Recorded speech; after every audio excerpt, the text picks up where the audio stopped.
நீங்களா குடிங்க. எல்லாருக்கும் குடுங்க. சரி. டேய் பன்னீரு, இந்தா ஜூஸ் குடி. என்ன நான் மறுபடியும் கேக்குறேன்னு தப்பா நினைக்காத. நீ குடிச்சுதானே இந்த கல்யாணத்தை பண்ண போற? டேய், இந்த கேள்விக்கு நான் எத்தன தடவ தான்டா பதில் சொல்றது? ஆமாடா, நான் புடிச்சு தான் கல்யாணம் பண்ண போறேன். சரி. நீங்க என்ன எனக்கு கல்யாணம் நடக்க கூடாதுன்னு நினைக்கிறீங்களா? ஆனா நான் போய் அப்படி நினைப்பேன் நானே.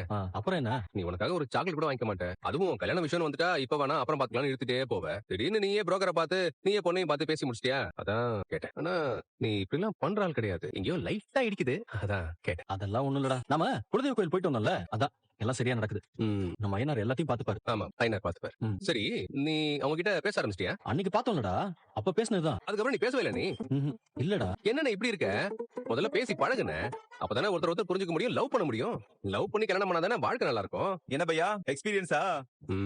நீ லவ் பண்ணி தானே கல்யாணம் பண்ண, அதான் கிண்டல் பண்றேன். திருத்தம். நான் கல்யாணம் பண்ணிட்டு தான் லவ்வே பண்றேன். ஆனா முன்னாடி பின்னாடி எப்பவுமே லவ் இருந்துச்சுன்னு வையேன். வாழ்க்கைக்கு லவ் ரொம்ப முக்கியம். எனக்கு புரியுது. நீ அவங்க கிட்ட பேசிட்ட, கல்யாணம் பண்ணு முடிவு பண்ணிட்ட.